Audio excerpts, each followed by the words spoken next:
Agora foi. Aí. Olá, olá. Estamos ao vivo aqui.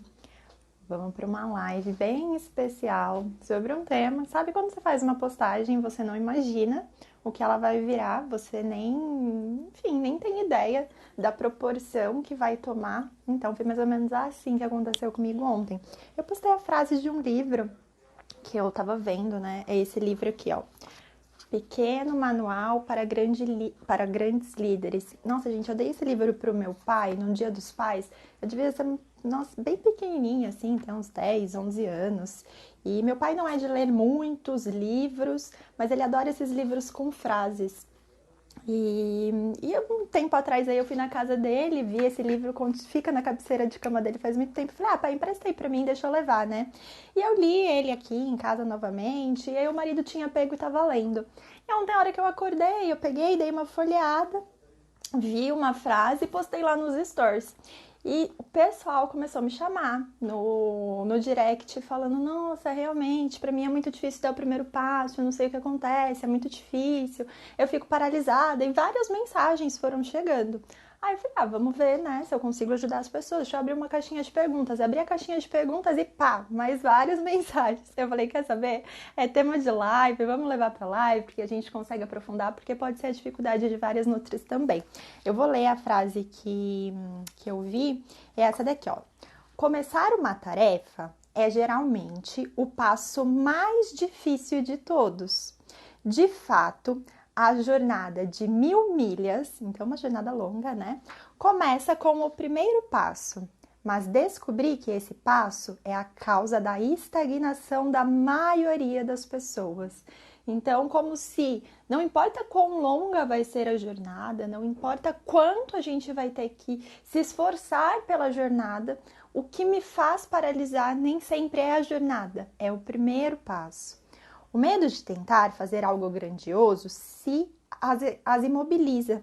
Então eu penso o quanto eu podia fazer, de quantas coisas grandiosas eu tenho capacidade de fazer, mas na hora que eu imagino isso, upa, não vou não.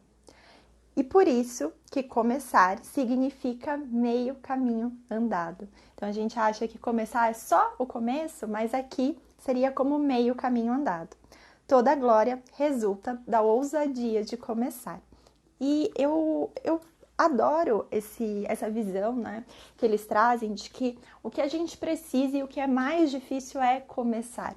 Quantas vezes a gente acredita que o grande sonho, aquele grande projeto, aquilo que eu mais desejo, seja isso, o meu consultório, seja isso mudar de nicho, sair do emprego que eu não estou satisfeita, ganhar mais, atender com felicidade, ter mais tempo para os meus filhos e por isso conseguir ali equilibrar uma carreira também de sucesso com isso, né?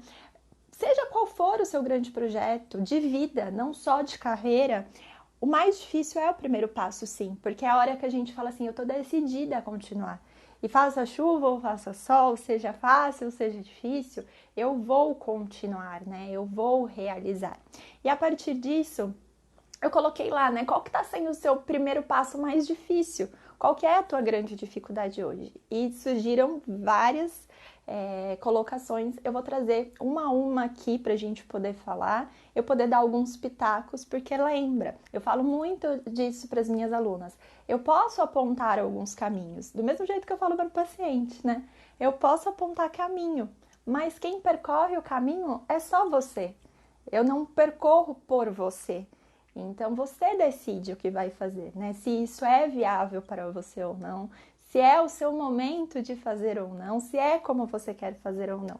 Meu papel aqui vai ser dar alguns pitacos do que eu já fiz ou do que eu já vi outras nutris fazendo e que deu certo, tá bom? Vamos lá? Vou começar a abrir a caixinha de perguntas. Eu acredito, vamos começar com essa aqui, ó. Propor parcerias. Minha dificuldade, o passo que eu não estou conseguindo dar é começar a propor parcerias. Então, olha só, quando a gente fala do crescimento que a gente vai ter na carreira, isso vai depender, ao meu ver, de ter bons parceiros também no caminho. Eu sei que a Nutri que fez essa pergunta é uma Nutri que quer ir para atendimento, né? E a partir do momento que eu vou atender crianças, vai ser necessário eu ter uma rede de parceiros de indicação.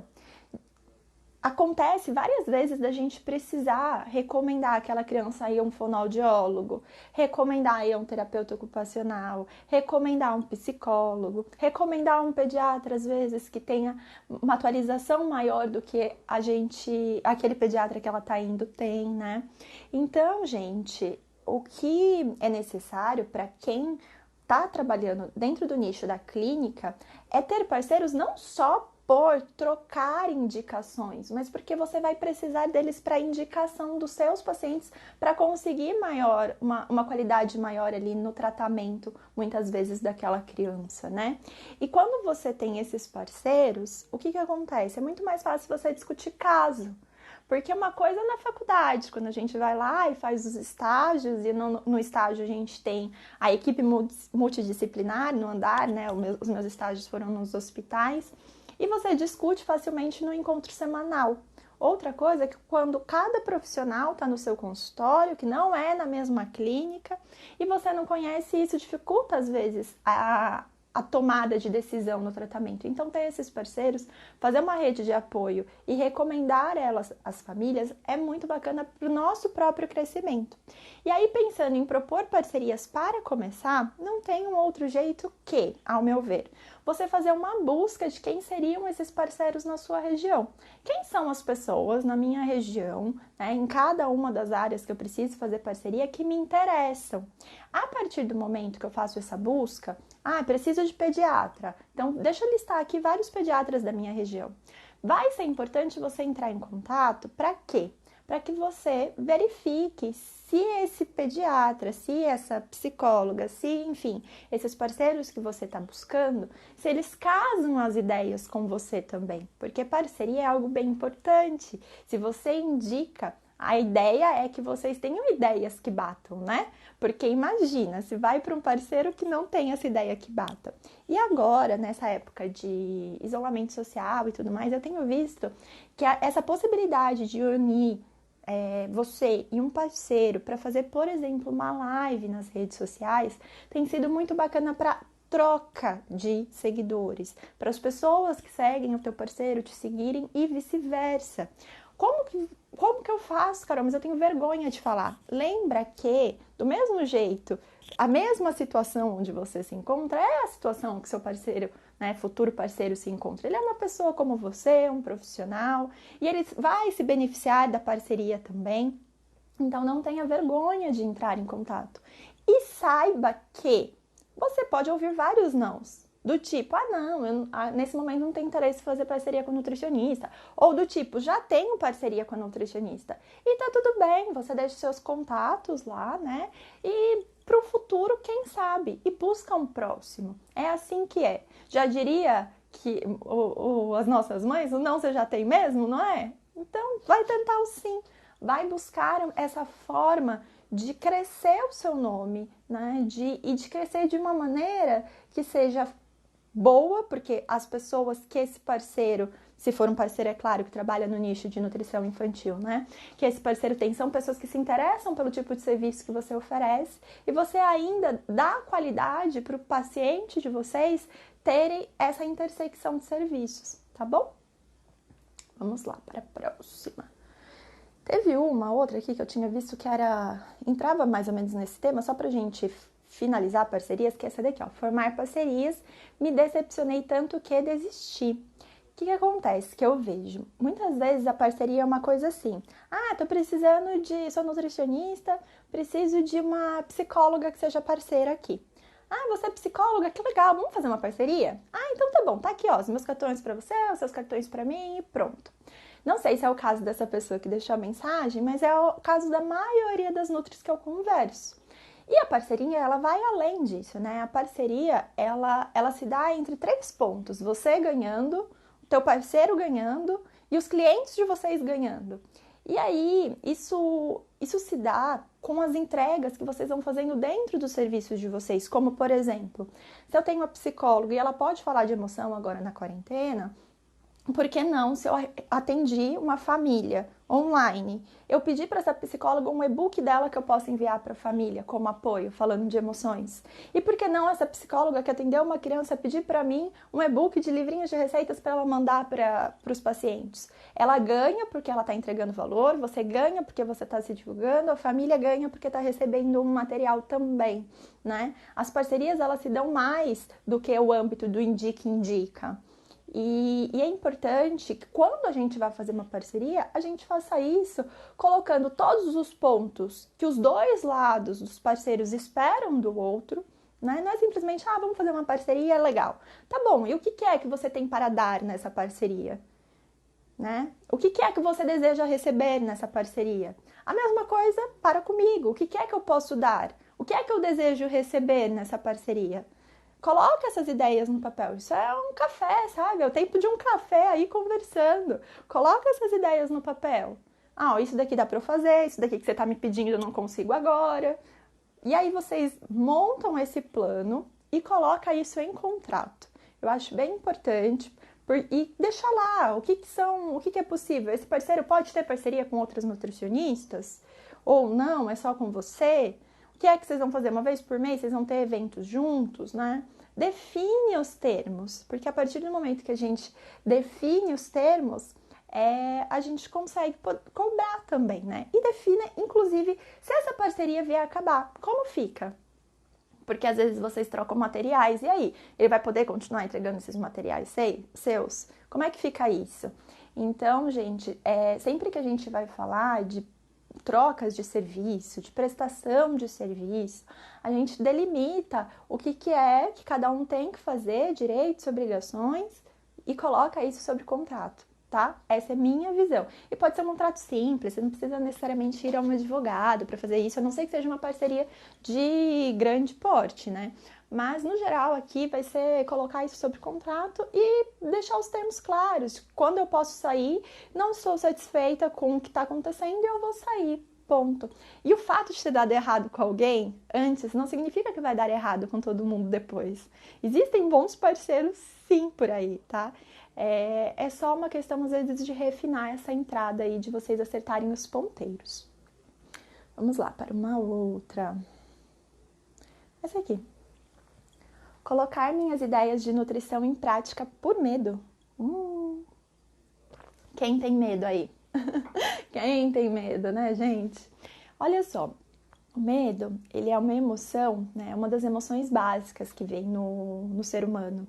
Então, quando a gente pega, são 5 emoções, alguns autores falam de 6 emoções, que são as emoções base, e o medo é uma delas.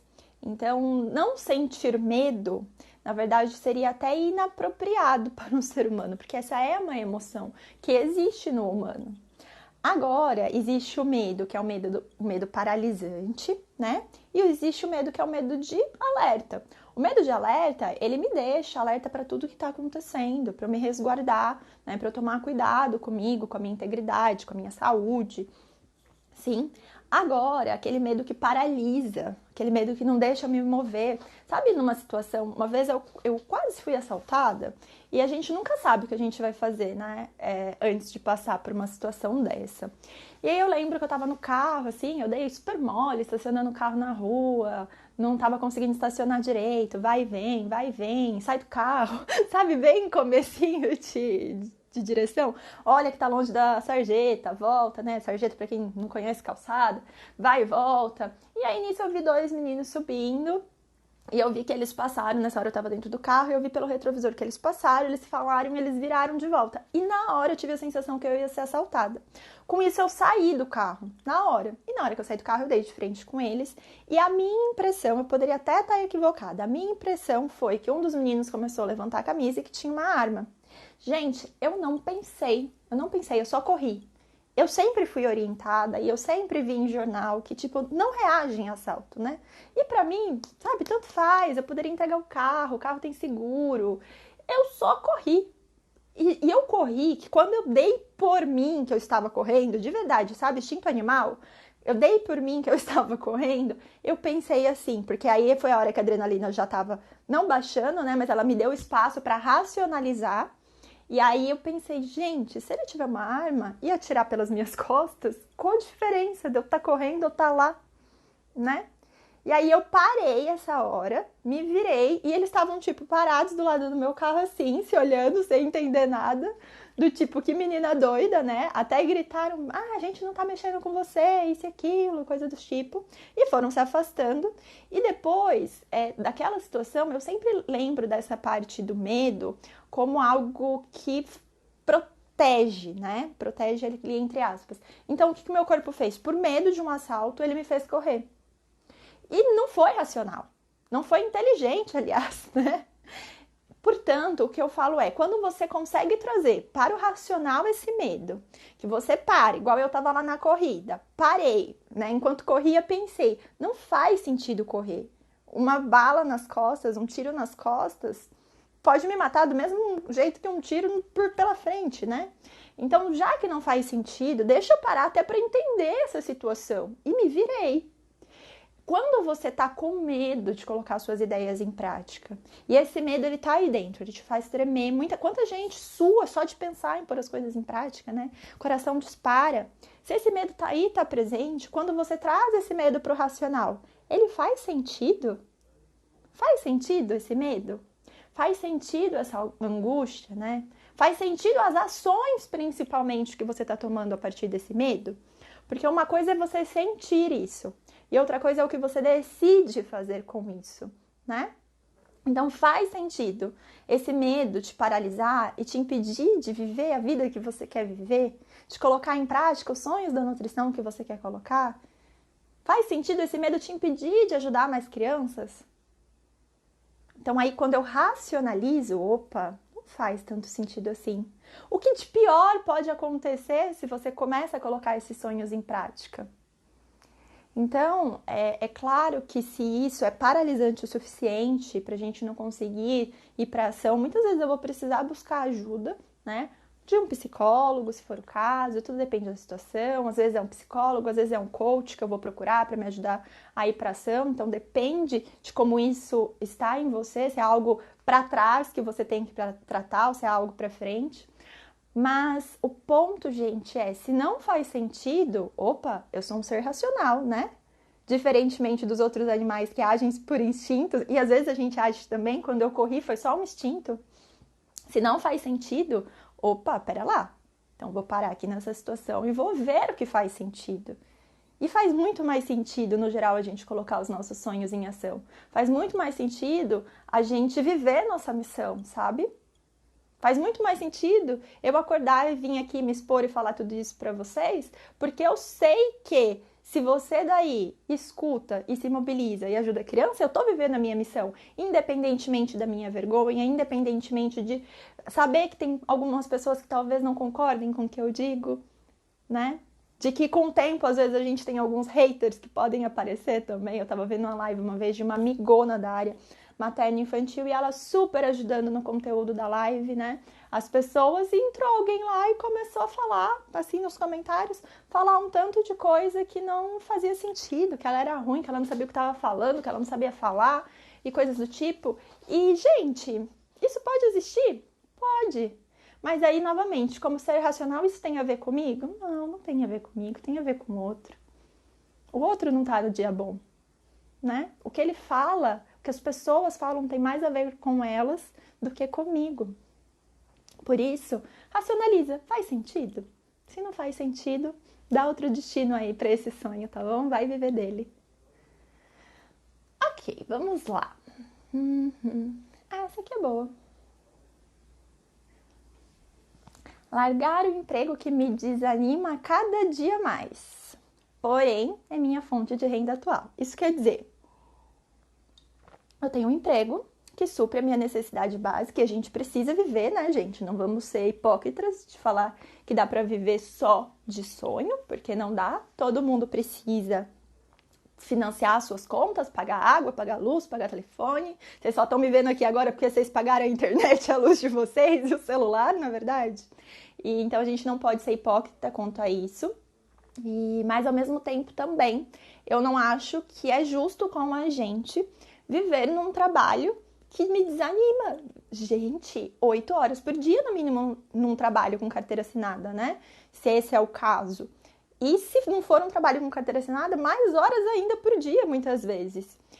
E o ponto é, a minha mentora, ela fala muito isso, né, a Isis Moreira, de que a gente só tem nessa vida o que a gente tolera.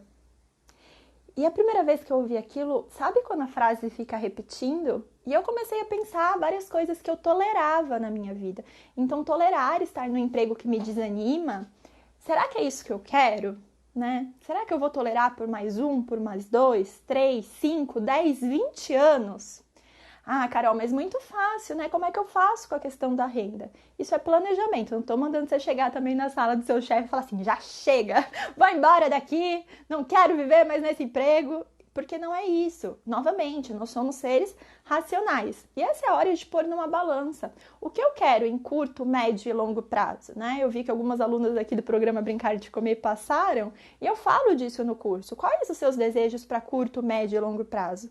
Às vezes, no longo prazo, eu quero cobrar R$300 a consulta, mas eu vou começar a atender agora. Dá para eu começar com 300? Posso até tentar, né? Mas provavelmente eu vou precisar começar com um pouco menos. Então, quando a gente pensa no longo prazo, no que eu quero do longo prazo, e esse emprego não faz sentido no meu longo prazo, eu preciso tomar algumas ações agora no meu curto para poder mudar de emprego, né? E isso vai demandar você sentar, fazer um planejamento financeiro de como vai ser a saída desse emprego. Eu lembro que quando eu saí de alguns empregos, que nem é porque eu estava desanimada não, tá? Eu gostava deles. Eu adorava ficar nas cozinhas dos restaurantes. Para quem não sabe, eu já trabalhei com assessoria em restaurante, né? Fazendo a parte de gestão, tanto de qualidade quanto assessoria também. E eu adorava aquilo. Era um lugar que eu gostava de estar. Mas eu gostava muito mais das crianças. Eu gostava muito mais de estar nas escolas, né? E aí eu decidi que eu queria exclusivamente estar nas escolas naquela época. E eu precisava fazer uma transição. E essa transição leva você ter que sentar, você ter que planejar os gastos da tua casa. Então, se hoje eu gasto X mil reais para viver, né? E eu ganho os mesmos X mil reais ali de entrada, isso eu aprendi muito com a minha coach de finanças. Se eu quero mudar, às vezes eu vou ter que baixar um pouquinho o padrão de vida da minha casa. Vou ter que abrir mão de algumas coisas. Isso não significa abrir mão no longo prazo. Às vezes eu abro mão aqui agora para ganhar uma coisa muito maior depois e com felicidade. Isso é possível. Tá? Eu já vi acontecer com várias alunas. Eu tenho alunas que começaram, por exemplo, o programa Brincar de Comer e se dividiam entre o emprego fixo no restaurante, né, na UAM, e aí na hora que saía daquele emprego, ia fazer uma reunião com uma escola e assim foi indo, começou em uma escola, negociou com um restaurante para naquele dia em específico dar atividade de educação alimentar e nutricional naquela escola, depois começou a fazer um ou outro atendimento e foi fazendo essa mudança gradativamente, depois de 1 ano, foi lá, juntou um caixa e saiu.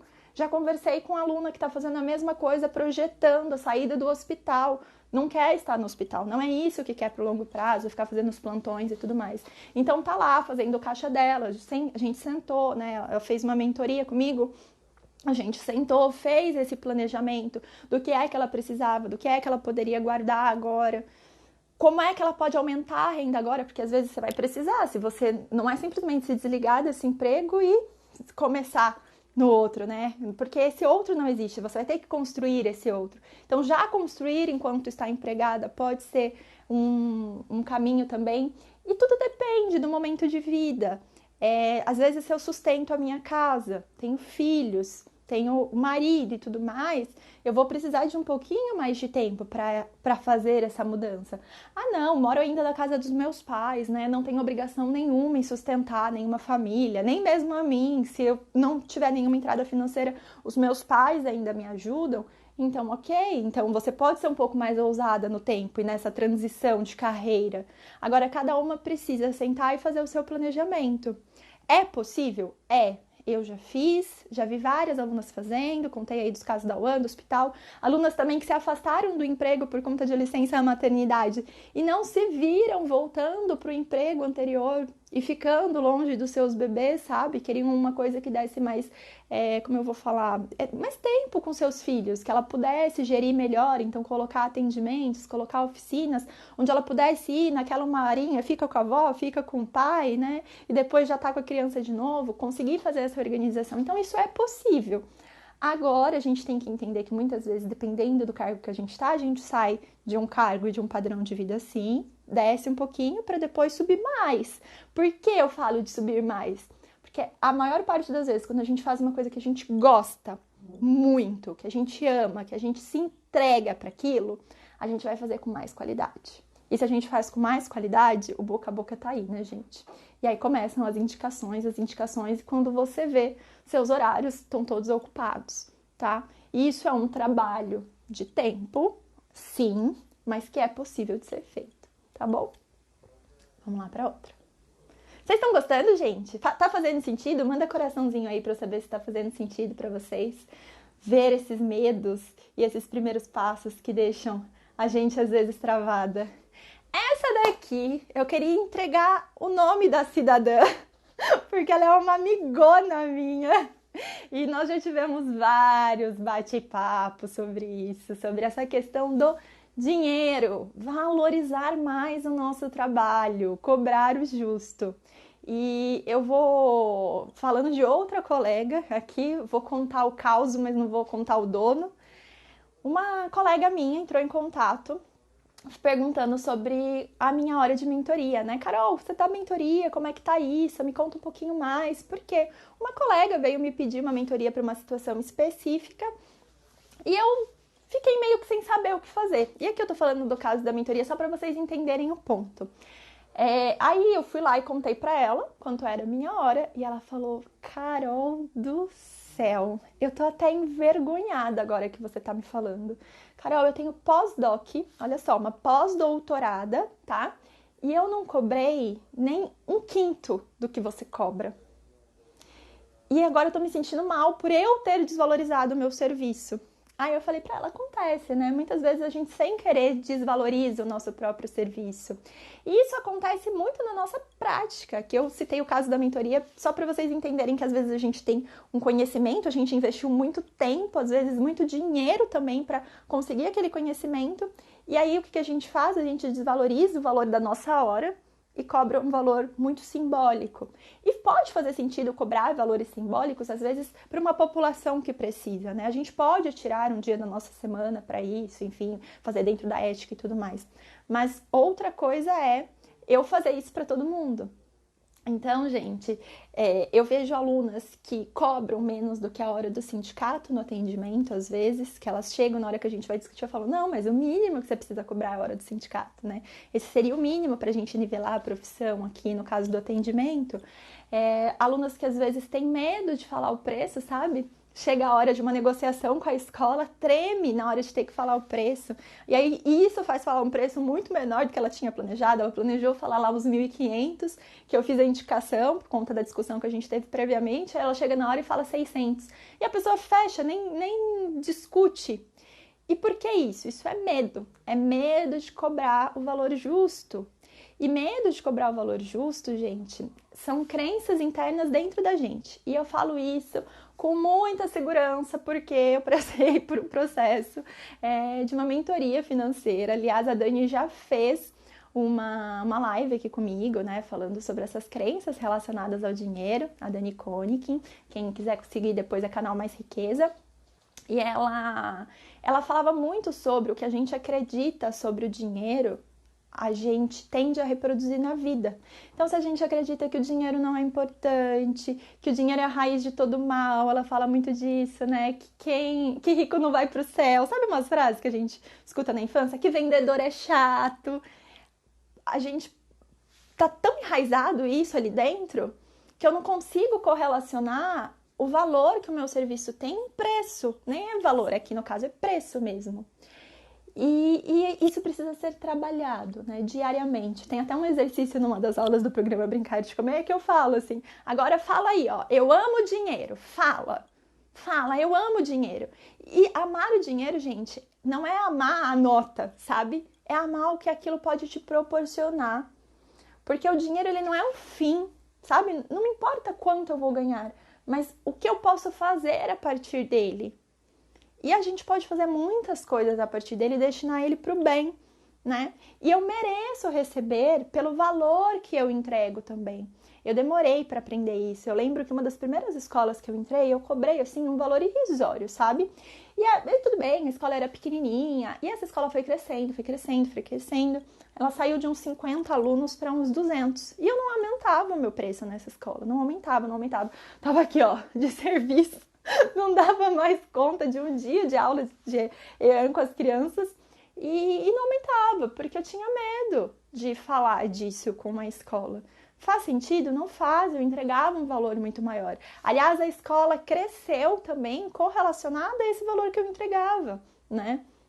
Claro que não só isso, mas eu fazia parte daquele crescimento. Então também merecia crescer junto. E eu lembro que uma vez, na hora que eu fui falar para uma colega o quanto eu ganhava naquela escola especificamente, ela falou, Carol, eu não acredito. Porque para mim você cobraria no mínimo umas 4 vezes mais desse valor. E eu falei, realmente, pensando bem, comparado aos demais, não faz sentido nenhum. E aí é a hora que a gente tem que valorizar o trabalho. Chamei uma reunião, sentei com a pessoa, né, a dona da escola, e falei, olha, a escola cresceu, a gente não teve reajuste, e aliás, coloquem em contrato, quem trabalha com escola, reajuste de valor, tá? Anual, porque as coisas são reajustadas. A escola mesmo reajusta o valor dela anualmente, né? E aí eu fui falar sobre esse reajuste e ela falou assim, nossa, Carol, realmente faz muito sentido, a gente reajustou várias coisas aqui na escola, a escola cresceu, você faz parte disso e beleza, me deu um aumento.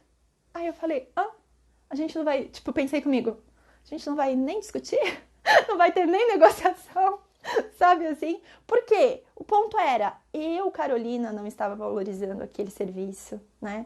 Valorizando o valor, aqui é valorizando no sentido, eu não estava dando o valor correto para o preço que eu tinha que cobrar. E a outra pessoa estava vendo claramente isso.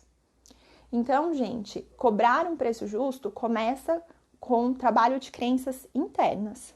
O que você acredita sobre a questão do preço que você cobra, né? E aquilo, eu falo que assim, tem um estudo, eu comentei isso numa turma do coaching. Uma vez eu fui fazer um treinamento e eu lembro que nesse treinamento a pessoa estava falando como que você pode ganhar mais tendo o mesmo número de clientes. Alguém arrisca? Como a gente pode ganhar mais tendo o mesmo número de clientes? Imagina que hoje você ganha X mil reais e você tem Y pacientes ou Y escolas. Se você não aumentar o seu número de pacientes ou de escolas, como você pode fazer para ganhar mais? Coloca aqui para mim nos comentários. Como seria uma forma de ganhar mais? E aí, essa foi a pergunta que ele fez ali na hora. E eu fiquei pensando, se eu não posso entregar meu serviço para mais ninguém, como é que eu posso ganhar mais, né? Como é que será? Como é que será? Falar, a única maneira que eu teria de ganhar mais é cobrando mais dessas pessoas. E ele falou que isso é uma das coisas que várias empresas fazem, né? Quando a gente não pode crescer o número de clientes mais, não tem mais essa condição, a gente sobe o preço que a gente cobra. E por que a gente pode subir o preço? Porque a gente sobe também a percepção de valor. Isso quer dizer, não adianta eu continuar com o mesmo tipo de atendimento, eu continuar entregando o mesmo padrão de atividade para a escola e achar que eu posso cobrar mais se eu não entrego um valor diferente. E se eu não mostro isso, porque também tem esse ponto, né? Muitas vezes a gente entrega desculpa a palavra, pode falar essa hora já, mas um puta de um valor para o cliente ou para a escola. E o que acontece? A gente não faz ele perceber isso. Também tem outro ponto, né? Eu aprendi com o tempo, por exemplo, em escolas, final do ano, fazer reunião mostrando tudo que eu fiz aquele ano, mas tudo mesmo. Tudo que eu fiz, que foi concluído, que está em andamento ainda e que não foi feito, mas eu já vi que precisa ser feito. Né? E o planejamento do próximo. A mesma coisa eu mostro quando faz um atendimento. Olha só, a gente já evoluiu tudo isso daqui, ainda tem isso para evoluir. Mas tá vendo como vocês já conquistaram? Tá vendo como esse bônus que eu te dei ajudou com isso daqui, sabe? A gente precisa fazer essas ligações, né? E aí ele falou sobre isso de aumentar o preço. E eu comentei com elas que foi uma palestra muito bacana. Eu não vou lembrar o nome agora da pessoa Mas tudo bem, não tem problema, é mais no meio assim empresarial, né? E aí ele falou que outra coisa que a gente tende a achar é, se eu preciso vender mais, eu baixo o preço. Então, tô precisando fechar consulta, agora a gente foi para o online, vou dar desconto no atendimento online, né? Foi a primeira leva de pensamento que veio.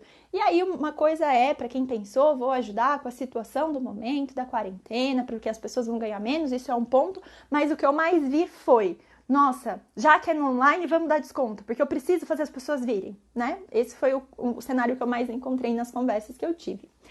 E aí, ele estava falando nessa palestra sobre a questão da venda do carro. Então imagina, para que o carro serve? Para que ele serve? Ele serve para te transportar de um lugar para o outro, né? Para você não ter que andar quilômetros, você vai sentadinha dentro do carro, dirigindo esse carro. Isso quer dizer que um Corsa te leva no mesmo lugar que a Ferrari leva. Diferença nenhuma de uso, né? Mas existe toda a diferença na experiência. E por que algumas pessoas decidem por comprar Ferrari e algumas decidem por comprar Corsa? É só uma questão de preço? Não, se a gente perguntar para quem compra Corsa, ele queria comprar Ferrari também. E se ele pudesse, quando eles fizerem uma pesquisa, ele compraria, sabe? Tem pessoas que se organizam para isso, para comprar um serviço que não cabe no orçamento mensal, mas ele vai se organizando mês a mês para adquirir esse serviço posterior. Por quê? Porque a Ferrari leva para lugares que o Corsa não leva? Não. Porque simplesmente, né, ela tem todo um valor de história agregado, uma forma de apresentar, de entregar. E a gente precisa olhar um pouco para essas situações e trazer para a gente também. Então, como eu posso entregar mais valor para o meu paciente, para a escola que eu trabalho e cobrar o justo por isso, pelo valor que eu entrego, por tudo que está dentro daquele momento do atendimento. E aí, gente, eu preciso recorrer a coisas que me tirem do padrão. Consulta padrão, falar para mim que faz cardápio personalizado na hora, isso é sua obrigação. Não fiz faculdade de nutrição para abrir a gaveta e dar um cardápio na mão da pessoa. Me desculpa, todas nós deveríamos fazer isso, sabe? Isso não é diferenciação. Agora, eu trazer outros conhecimentos, formas de agir, material, parceiros, experiência, né? Lá no coaching a gente tem a atividade do cientista da Nutri, que entrega uma experiência, eu posso trazer um alimento para dentro do atendimento. No programa Brincar de Comer tem as várias atividades também com alimentos, né? Outras formas de agir. É aquela hora que a mãe te olha, ou a escola te olha e fala, nossa, nenhuma nutricionista nunca me falou sobre isso. E aí eu posso cobrar cada vez mais também. Mas eu só consigo fazer isso quando eu trabalho aqui dentro. Tá certo? Falei bastante sobre esse assunto, né? Esse assunto que mexe comigo, porque eu já fui assim. Eu já tive medo de cobrar. E diminuir preço não significa atrair cliente, não, tá? Quando eu cobrava menos do que era o indicado pelo sindicato na época, eu imagino, porque eu nem sei, porque eu nem olhei o sindicato, eu nem sabia que isso existia, mas cobrava lá os R$80, eu atendi acho que 5 pacientes, não passou de 10, sabe? Isso não atrai mais pessoas, porque as pessoas também elas têm uma visão de que por que essa custa 80 e aquela custa 200? Ah, de 200 é muito melhor. Duvido que alguém aí não pense nisso quando olha um serviço. Ah, se você não conhece quem tá por trás do serviço, tá? E eu não tô falando que quem tá por trás de um serviço de 80 é melhor ou pior do que quem tá por trás de um serviço de 200. Mas a percepção, se eu não conheço os dois, opa, qual deles eu escolho? E aí foi até uma história que nessa palestra também o moço falou do tipo, se você chega com seu filho, precisa fazer uma cirurgia de emergência no hospital, e a recepcionista fala assim pra você, ó, aqui nós temos 2 médicos, o João e o Lucas. O João cobra, junto com a equipe e tudo mais, R$5.000. O Lucas cobra R$12.000. Qual você quer fazer? E, tipo, você não conhece, você não tem referência, você não sabe quem que é o melhor. Você só tem aquilo para escolher, nome, João ou Lucas, 5 ou 12. A maior parte das pessoas, na hora quando a gente faz essa pergunta, ela escolhe o de 12, porque ela coloca na percepção dela que quem tá cobrando mais, cobra mais porque tem algum know-how a mais, né? E isso é verdade? Não sei, pode ser que o João fosse muito melhor. Mas não é ruim a gente também colocar um preço maior, tá? E isso depende, é claro, do público que você vai atender também. Não adianta você querer cobrar R$ 500 a consulta de um público C, de um público B. Não é esse público que vai consumir. Então, são vários pontinhos aí que precisa juntar para falar de preço, tá bom? Vamos lá. Falei um pouco do preço de atendimento, vou falar dessa aqui agora. Já me disseram, não temos cantina na escola, não precisamos de Nutri, como destacar a missão?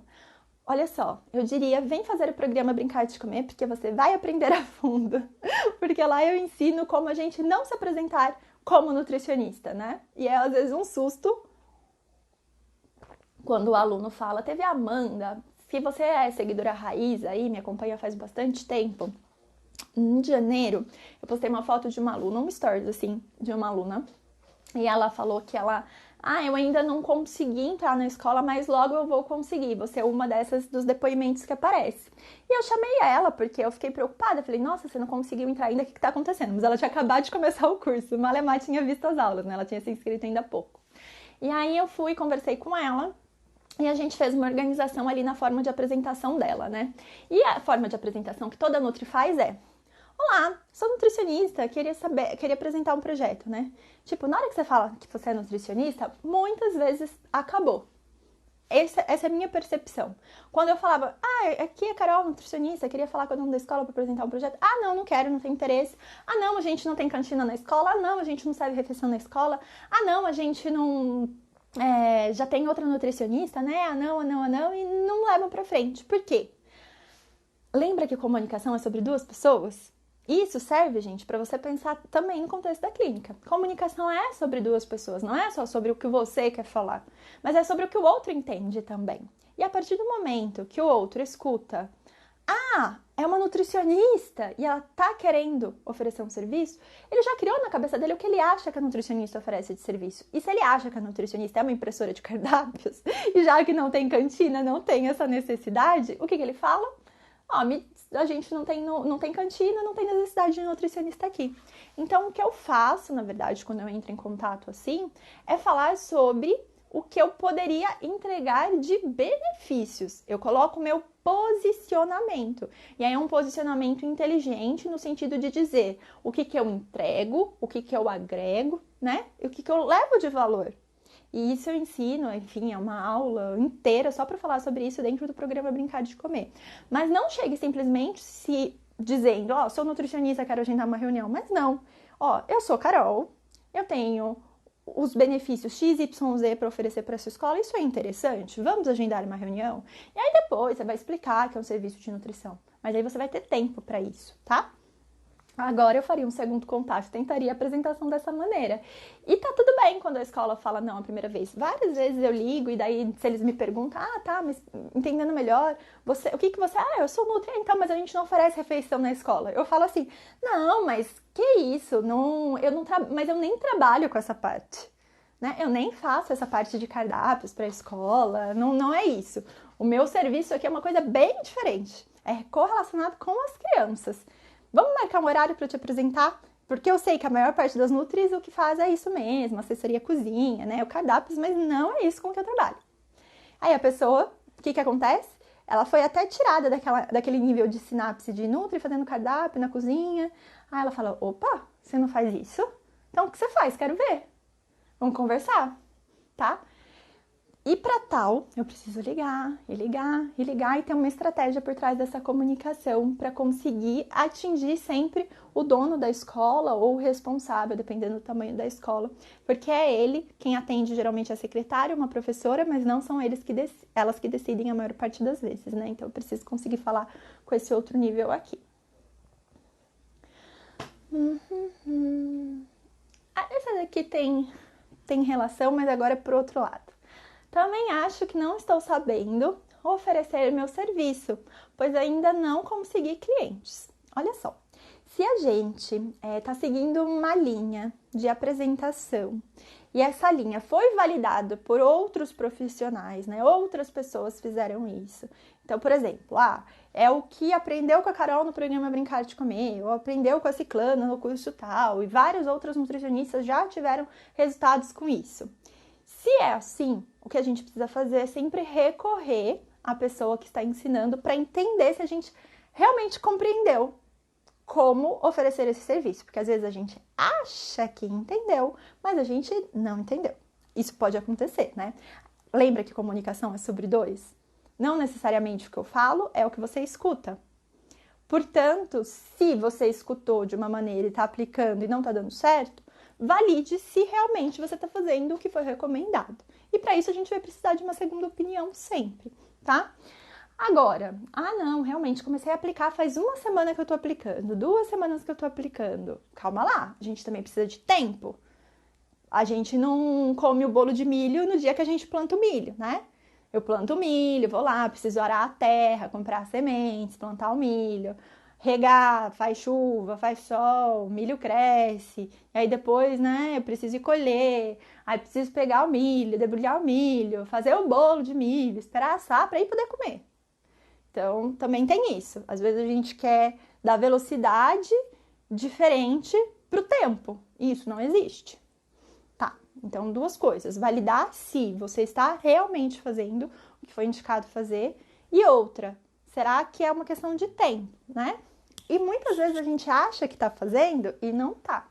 Eu lembro que aconteceu de uma aluna que ela veio, chegou em mim e falou assim: Carol, eu não estou conseguindo fechar com escolas. Eu falei, beleza, vamos conversar. Quantas escolas você já ligou? Liguei para 6. Falou, pera lá, eu sentava bumbumzinho na cadeira e ligava para 100. Era assim no meu dia. Meu irmão tava até lembrando esses tempos, ele ainda não tava nem na faculdade, ele lembrando. Eu falava assim, nossa, você ficava falando, ele tava fazendo um projeto com a escola, precisando fazer isso esses tempos. Nossa, eu lembro de você ligando para aquele monte de escola todo dia, todo dia, todo dia. E eu ligava mesmo. A mesma coisa, tá fazendo post todo dia? Se eu sou para clínica, tá fazendo post todo dia? Procurou os parceiros? Já fez live com parceiro? Já fez evento com parceiro? Já fez evento gratuito para sua audiência?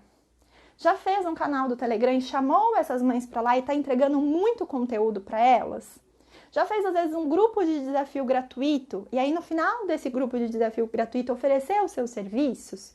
Um grupo de desafio muito bom, gratuito, e lá no final, próximo passo é esse daqui. Já fez isso? Porque aí, se já fez e não teve resultado, a gente precisa ver se a estratégia realmente está certa. Pode ser que não esteja. Pode ser que a gente precise melhorar. Agora, se não fez tudo isso, então também às vezes é a nossa percepção do que a gente está fazendo, tá bom? E aí, quem é aluna pode chamar a Carol depois lá no Telegram, porque aí sim a gente consegue ir mais a fundo. Agora, se você está tentando isso sozinha, que é um caminho difícil, eu gostaria de dizer, a gente tentar sozinha, tá? Muitas vezes a gente deixa de pedir ajuda, ou deixa de fazer um curso, investir nisso e tenta sozinha, e leva mais tempo do que o necessário. Se você está tentando sozinha, avalie. Realmente a estratégia tá legal? Realmente eu tô fazendo? Eu tô contando uma historinha para mim que eu tô fazendo. Tem dessas, né? Às vezes a gente acha que tá fazendo, mas não está, tá bom? Tirei aqui sem querer, fui apertar a perguntinha, saiu e voltou. Vamos para outra. Nossa, tem muitas aqui ainda. Deixa eu dar uma olhada rapidinho que horas são. Eita, não vai dar tempo de responder todas. Deixa eu ver. Eu ficaria adquirir um público. Acho que essa daqui, ó. Pode ser interessante. Fazer divulgação do meu trabalho e o nicho a seguir. Eu amo crianças, emagrecimento e idosos. Gente, essa questão do nichar, por que tem sido falado tanto sobre a gente nichar os nossos serviços? Quanto mais eu nicho, mais condições eu tenho de estudar sobre aquilo e mais condições eu tenho de falar, na minha divulgação, falar com a minha persona. O que é a persona? A pessoa que vai adquirir esses serviços, né? No caso do atendimento infantil ou escolar, a nossa persona ou é o dono da escola ou é a mãe e o pai, o cuidador, que é quem adquire o serviço. A criança é o usuário. E quando a gente vai fazer a linha de comunicação com essa pessoa para a divulgação dos serviços, né? Eu preciso estudar a fundo essa pessoa, estudar os sentimentos, as dores, os desejos, o que ela quer. Eu tenho trabalhado isso na mentoria com as alunas. A gente está tendo uma mentoria de educação alimentar e nutricional para os meios online. E eu falei, Se essa parte de divulgação vai ser pelo meio online, a pessoa tem que bater o olho lá na hora que ela for te ver falar, e ela fala, nossa, ela tá falando comigo, sabe? E aí, se eu entro no Instagram, por exemplo, ou num site, tem informação, que hora é para idoso, que hora é para mulher que quer emagrecer, que hora é para mãe, eu provavelmente não vou me interessar tanto quanto se eu entrar no Instagram e tudo que tem lá é para mãe, e tudo que tem lá é para escola. Por isso, o nichar, né? E aí, é claro, significa que você está proibida de atender outros nichos? Não, não significa que você está proibida. Mas a possibilidade de crescimento, quando a gente estuda marketing, estuda outras empresas, outras áreas de prestação de serviço, é que quando a gente não nicha, a dificuldade de você conseguir aumentar um grande volume de pacientes e cobrar mais por isso também, ela é menor. Aí é uma questão de decisão também. Ah, tá bom, tenho que escolher. Ok, estou convencida que eu tenho que escolher. Qual que eu escolho? E aí são duas formas. Você pode escolher aquele que faz o coração vibrar mais, né? Ou você pode escolher aquele que de alguma maneira vai ter uma facilidade de entrada para você. Ah, tenho aqui na minha cidade uma prima que é psicóloga, já trabalha com várias crianças. Ela falou que ela me loca a sala dela lá e ela vai me indicando os pacientes. Opa, então você tem uma possibilidade de entrada ali. O mesmo para os outros cenários, né? Mas eu acho sim que nichar é importante, mesmo dentro do nicho materno-infantil. Também, cada vez que a gente vai conseguindo nichar um pouquinho mais, é importante também. Estava conversando com uma aluna e eu falei assim, ó, não significa que você não possa atender mais as outras áreas, né? Não atenda tentante, gestante, lactante, introdução alimentar, seletividade, vai até a adolescência. Isso, nichar não significa isso, mas significa que cada vez mais você vai falar sobre uma área nas redes sociais, né? E se essas outras chegarem, tá tudo bem, você pode atender se você quiser. Mas eu, por exemplo, eu não estudo sobre tentante, eu não estudo sobre gestante. Eu decidi que eu quero estudar sobre crianças. E já é um serviço difícil, viu, gente? A gente precisa ler, precisa se inteirar. As crianças, as fases mudam muito depressa, né? Aquilo que serve para criança de 6 meses não é para de 9, não é para de 1, não é para de 1,5, não é para de 2. A da fase escolar não é igual de escolar. A obesidade não se trabalha igual se trabalha com seletividade, nem com diabetes, nem com colesterol. Então, são muitos pontos. E aí eu posso decidir me especializar mais em um deles, né? Ou eu vou ter que estar sempre vendo um pouquinho de cada um, E aí, isso são decisões. Estudando sobre marketing, as empresas e os serviços, e nós somos prestadoras de serviços que nicharam, eles tiveram mais sucesso. Então, se alguém já trilhou o caminho e conseguiu assim, por que não a gente fazer o mesmo? Tá bom?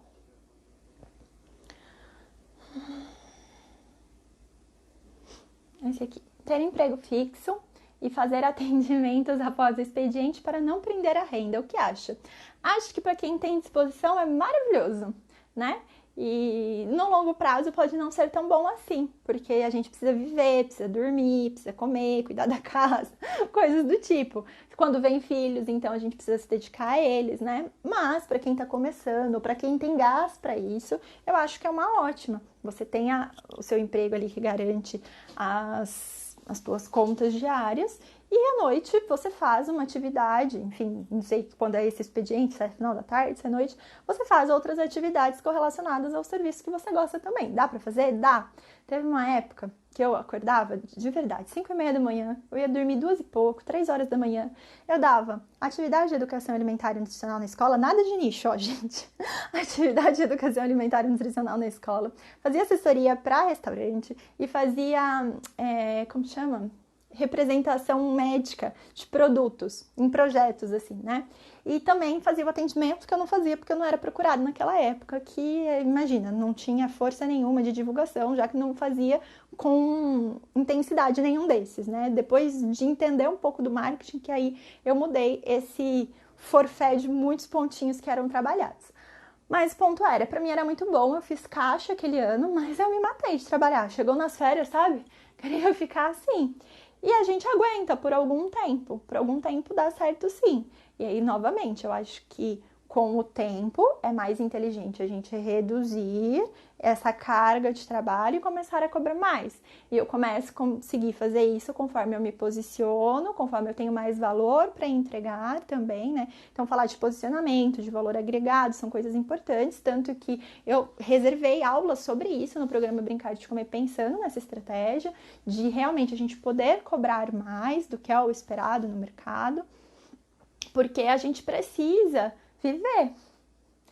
E aí, vai de cada um. Às vezes eu tô no momento que eu consigo viver para o trabalho, passar, né, todos os dias lá. Mas tem épocas que não vai ser assim. Para algumas pessoas não vai ser assim. Aí é o ponto que você aguenta que não destrói a tua saúde. Essa é a minha opinião, como eu faria, tá? Eu não me arrependo nem um pouco do gasto que eu dei naquele tempo. E faria de novo, sim. Mas hoje, nessa situação que eu estou agora, não, para mim já não vale a pena isso, tá? Ok, bora lá. Medo e vergonha de começar. Essa aqui. Medo e vergonha de começar a postar pelo Instagram, não sei como iniciar. Bem, pra gente fazer esses posts, eu tenho que estudar persona, tenho que estudar mapa da empatia. Quem não sabe o que é, dá uma procuradinha depois no Google, tá bom? Mas, basicamente, a gente estudar a comunicação com quem vai consumir esse conteúdo. Então, você tem que dar um conteúdo que seja interessante para eles. E no começo, você pode começar sem aparecer, sem sair em foto, sem fazer vídeo, nada do tipo. Você pode fazer texto, postar imagens que não suas. Agora, é aquela mesma coisa que eu falei lá no começo. Vamos racionalizar. Esse medo e essa vergonha faz sentido? O que de pior pode acontecer? Uma pessoa ir lá e comentar e falar que seu post tá horrível? Apaga o comentário da pessoa. Eu tenho um desse pessoal aí do marketing digital, ele falou pra mim não, né? Na verdade ele falou numa live, mas pra mim fez tanto sentido o que ele disse. Se você convida alguém para sua casa, entenda que aqui é a sua casa, são suas redes sociais. Foi o Rodrigo Vinhas, estava tentando lembrar quem foi.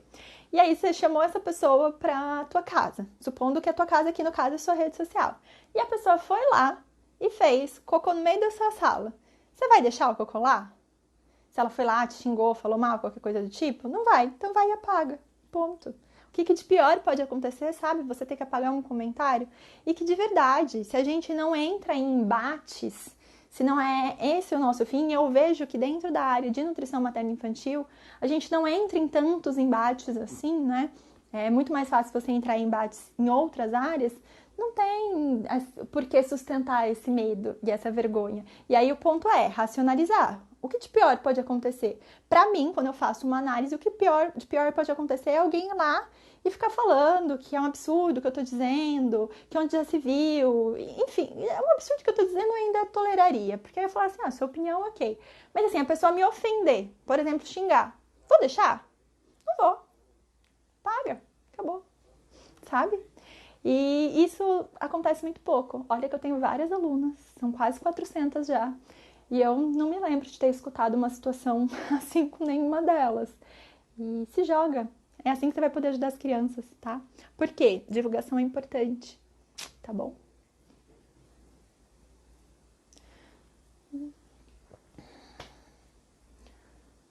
Montar um consultório para atender crianças. Olha só. Quando a gente fala de montar um consultório, primeiro, esse é seu sonho? É o que você quer? Eu nunca tive o sonho do consultório próprio. Eu adoro atendimento domiciliar, né? Eu me sinto bem no atendimento domiciliar. Então, primeiro, isso é o seu sonho ou é um sonho que pintaram na sua cabeça? Posto isso, se isso é o seu sonho, é o que você quer, você precisa fazer um planejamento também, né? Qual que é o grande ponto de montar um consultório? Você tem um investimento financeiro que não é barato. Eu tenho colegas que montaram os consultórios e é um investimento de saída para compra de imóveis, da locação do espaço, que faça chuva ou faça sol, tenha paciente ou não tenha, você tem que pagar. Às vezes tem os custos da própria clínica, né? Secretária, faxineira, enfim. Todos esses custos, saiba deles antes de entrar na montagem de um consultório próprio, para entender se isso vai ser sustentável e gostoso para você. E aí, quando eu falo sobre isso, não é para dizer para você não vá para o consultório, muito pelo contrário, mas faz o planejamento para você ir para um próprio quando as contas baterem, porque antes disso você pode atender em um locado que tenha a sua carinha, né? Você pode procurar um consultório de alguém que faz locação diária e, enfim, um dia fixo ali da semana que você goste, um espaço que tenha a ver com você. E com o tempo você pode ir para o seu. E isso é planejamento. E é um investimento que dá um puta de um frio na barriga, né, gente? Qualquer investimento que a gente vai fazer dá frio na barriga, porque você não tem muita certeza de como vai ser. É difícil a gente ir lá e despender isso sem estar certa do retorno. Agora, se você faz um bom serviço, se você entrega valor, se você está sempre inovando, se você ajuda as mães, eu diria que não tem muito do que sentir medo. Se você, né, é aquela faca na caveira, assim que a gente fala, que vai lá e vai dar o sangue, vai dar o suor e vai fazer o seu melhor, não vai ter medo de trabalhar, a possibilidade de ser muito sucesso é grande, mas estude para isso. A gente não aprende sobre gestão de consultório, sobre gestão de finanças, sobre gestão de pessoas. Isso tem que ser estudado, tá bom? Gente, com algumas perguntas aqui, eu vou responder depois nos stories, porque em 20 segundos a nossa live vai encerrar. Eu vou tirar uma foto com essa camisa que eu tô agora, do jeitinho que eu tô aqui agora, e vou colocar lá no meu feed. Eu vou colocar, assim, quais os primeiros passos que você precisa dar. E coloca pra mim o seu feedback, o seu insight, o que você tirou desse momento. Muito obrigada. Eu desejo